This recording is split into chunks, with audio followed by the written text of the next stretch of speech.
Are you getting ready to enroll in Medicare? Then stop and watch this video. There are so many mistakes you can make when enrolling in Medicare, and some of these can cost you big. In fact, some of these mistakes can be tacked onto your monthly premiums forever. Hi, my name is Sarah, and I'm here today with iHealth Brokers to help you avoid some of the most costly Medicare mistakes.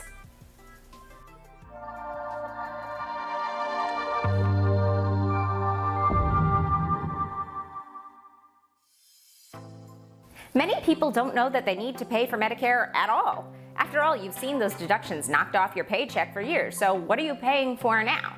Well, actually, it is true that for most people, there is no monthly premium for Medicare Part A. But Medicare Part A only helps to cover your hospital expenses. There's also Medicare Part B, which is your outpatient insurance, and there is a monthly premium for that. That monthly premium is determined by your income. Additionally, you'll most likely want to look into some type of prescription drug coverage, so you'll probably need Medicare Part D.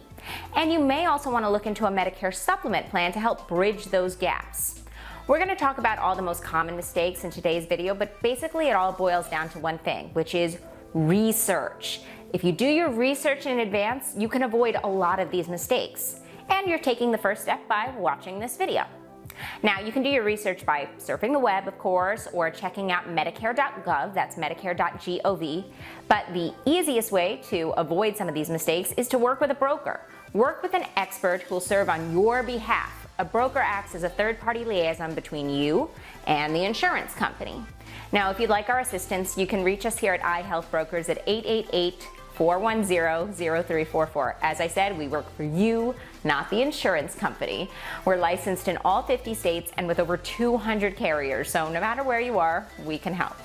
And there is no charge for our services. There is no fee that you're going to pay. Your monthly premiums will not be higher. In fact, you'll most likely end up paying less.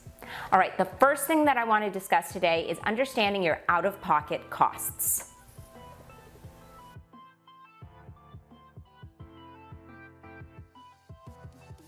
Whether you opt for original Medicare alone, that would be Medicare Parts A and B, or you choose to add in a Medicare supplement plan, or choose to forego original Medicare entirely in favor of Medicare Advantage, there are going to be some out-of-pocket costs that you're responsible for.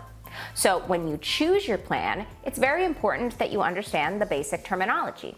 These out-of-pocket costs would be things like premiums, copays, and deductibles.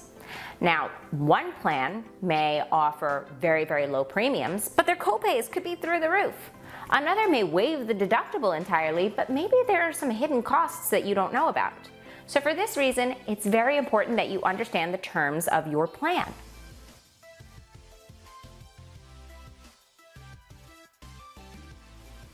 Premiums are what you pay to keep your insurance active. Usually you're billed on a monthly basis for this. Generally speaking, for Medicare Part A, there is no monthly premiums, unless you don't meet specific criteria, which we discuss in further detail in another video. But most likely, you've got no premiums for Medicare Part A. Medicare Part B, you do pay a monthly premium, and it's based on your income. Then there's things like Medicare Advantage, Medicare Part D, and Medicare Supplement plans. Now, all of these are offered by private carriers, so the monthly premiums can vary quite a bit from carrier to carrier. There are certain plans that offer a lower monthly premium. Generally speaking, this cost saving is offset with higher copays or a higher deductible. But if you're an individual who plans on using your insurance just for the very basic needs, then a plan with a lower monthly premium may be right for you. However, it can come back to bite you if you have unexpected medical needs.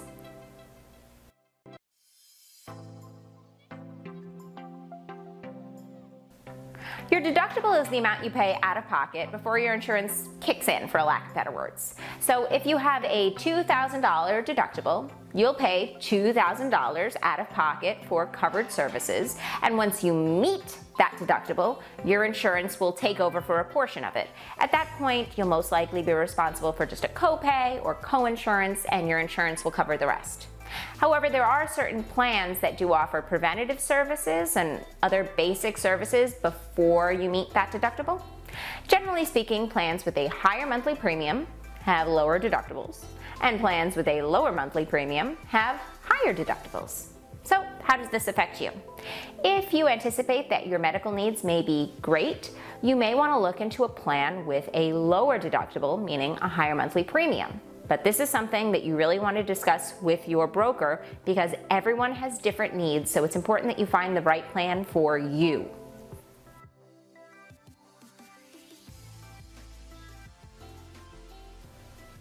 Once you've met your deductible, you'll be responsible for a copay or coinsurance.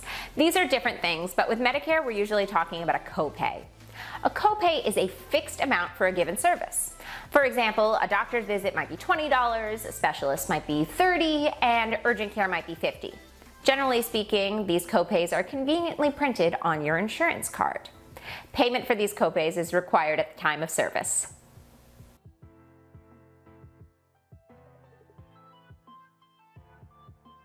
Enrolling too late can cost you in a couple of ways. First, we're going to discuss Medicare Part B. So you'll first become eligible for Medicare Parts A and B when you turn 65. Your initial open enrollment period is the 3 months before you turn 65, the month of your 65th birthday, and the 3 months after.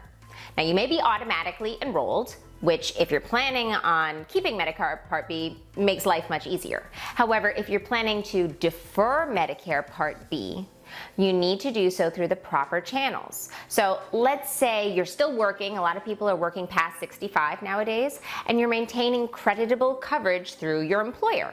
Well then, you don't want to keep Medicare Part B. So in that case, you need to follow the instructions on the back of the card and send it back. Because if you keep the card, you keep Medicare Part B and you're going to be charged for it. Remember, Medicare Part B is the one that has monthly premiums. So that's a needless expense that you can absolutely avoid. Now, if you do choose to defer Medicare Part B because you're maintaining that creditable coverage, you'll be eligible for a special enrollment period. So once your insurance is terminated, you have 8 months to re-enroll in Medicare Part B. If you miss that deadline, you're going to be charged a late penalty, and this gets tacked onto your monthly premium forever, an absolutely needless expense.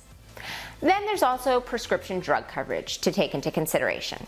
So with Medicare, you have 2 options for prescription drug coverage. There's Medicare Advantage, which is also known as Medicare Part C, and there's Medicare Part D.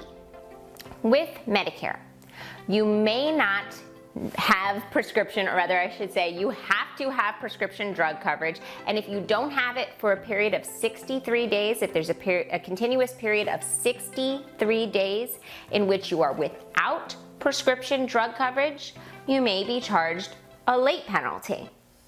Now, with Medicare Part C and Medicare Part D, your initial open enrollment period is exactly the same as with original Medicare, A and B.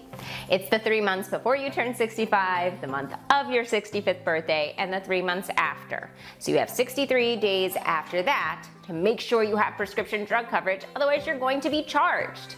Additionally, with Medicare Parts C and D, which will be your prescription drug coverage, you may be eligible for a special enrollment period. So if you're still working and you're maintaining creditable coverage, then you don't need to worry about it just yet. However, your special enrollment period will begin when the plan notifies you that you no longer qualify, and the 2 months thereafter.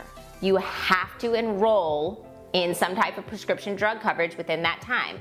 Otherwise, for each and every month that you are without prescription drug coverage, the charges are going to begin to stack up, and these get tacked onto your monthly premiums. Now, if any of this sounds a little confusing, we have 2 videos, actually 3 videos. We've got one that specifically deals with Medicare Parts A and B. You can check out our video on Medicare Advantage, and then there's a video entirely dedicated to Medicare Part D that'll help clear up any confusion. Or you can just give us a call at 888-410-0344 or leave a comment below and we will be happy to answer your question.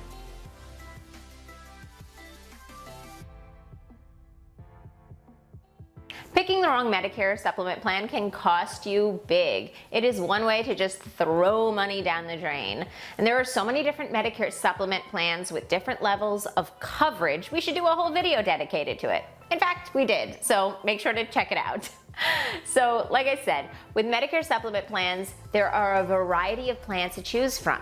The first thing you need to do is figure out exactly what your coverage needs are and compare your needs with the costs. You can really go wrong here. So if you pick a plan that's got too little coverage, you may end up with a lot of out-of-pocket costs if you have large medical needs. Conversely, if you pick a plan with too much coverage and your medical needs are not that great, you're going to end up paying higher monthly premiums for services that you're not even using. This is why we recommend working with a broker who can help match the right plan for your needs. Additionally, waiting too late to enroll in a Medicare supplement plan can come back to bite you. So you can enroll in a Medicare supplement plan whenever you want. You can enroll in them year-round. However, you only have 6 months within turning 65 and enrolling in Medicare Part B, which is again why you want to make sure to stay on top of when you enroll in Medicare Part B, to enroll in a Medicare supplement plan with no medical underwriting. So once you turn 65 and you've enrolled in Medicare Part B, you have 6 months to be guaranteed any Medicare supplement plan that you want. If you wait past that point, you may be subject to medical underwriting, which means you could be denied the plan that you want.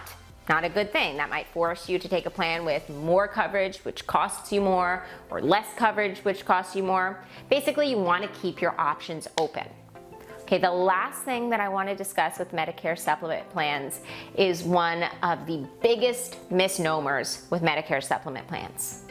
Medicare supplement plans are standardized. Yes, they're offered by private carriers, but Plan G is Plan G, Plan F is Plan F, Plan N is Plan N. You get the point. So no matter what supplement plan you choose, you're going to be receiving the same level of coverage. So a more expensive carrier, a more expensive plan does not mean better coverage. If you can get Plan G with a carrier that's less expensive, as long as they are a reputable carrier and they have a proven record of lower increases, then that's the better deal. So make sure you shop around, shop smart. Additionally, if your provider, if your doctor accepts Medicare, they accept your supplement. It doesn't matter who your carrier is.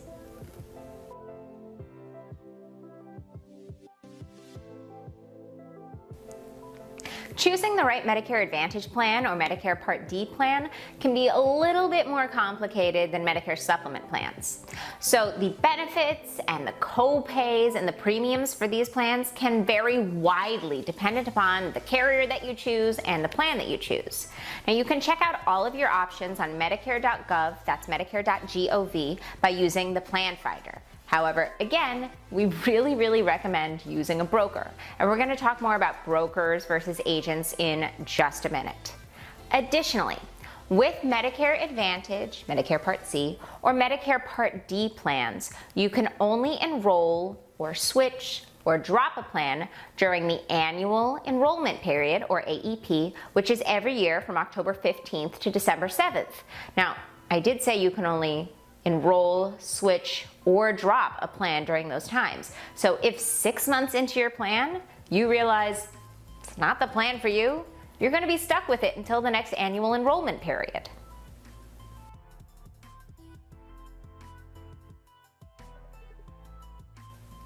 So using an agent instead of a broker, this is a big one and a way to just throw that money down the drain. So a lot of people are under the false impression that if they go straight to the carrier, the insurance company, and speak with an agent, that they're going to receive some kind of huge discount or incentive, and that's absolutely not true. Additionally, an agent of a carrier, of the insurance company, is only going to provide you with their carrier's plans. So you're only seeing a small section of what's available, and you might miss out on a tremendous amount of other plans, some of which could be less expensive and offer more appropriate coverage for you. What a waste. Now, when you work with a broker, they are an impartial third-party liaison who really does work for you, not the insurance company. So they're going to help you shop around and find the best plan at the lowest rate that's going to be tailored to your coverage needs. Additionally, prices are fixed by law. The commission rates are already part of the regulated rate. So like I said, You're not going to be paying less when you work with an agent. The price for that agent versus working with a broker is exactly the same, except the broker can show you a tremendous amount of plans as opposed to just one subset of plans. Make sense?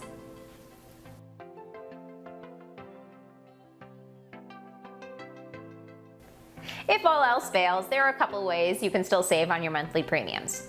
So with Medicare Part B, your monthly premium is calculated based on your income from the 2 years prior. If your income has decreased, you can apply for a reconsideration with Form SSA-44. I'm going to put that in a link below.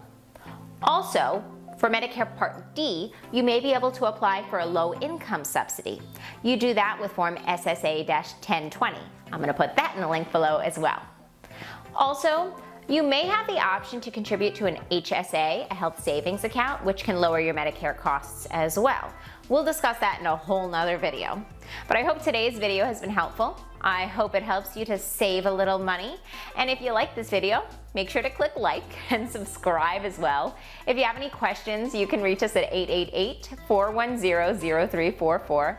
As I said at iHealth Brokers, we are licensed nationwide and with over 200 carriers, so no matter where you are, we can help. And of course, we do it at no charge. Give us a call today or just leave a comment below and we will be more than happy to help. If there are any other videos you'd like to see, let us know in the comments or just say hi. Thank you so much and have a great day. Bye-bye.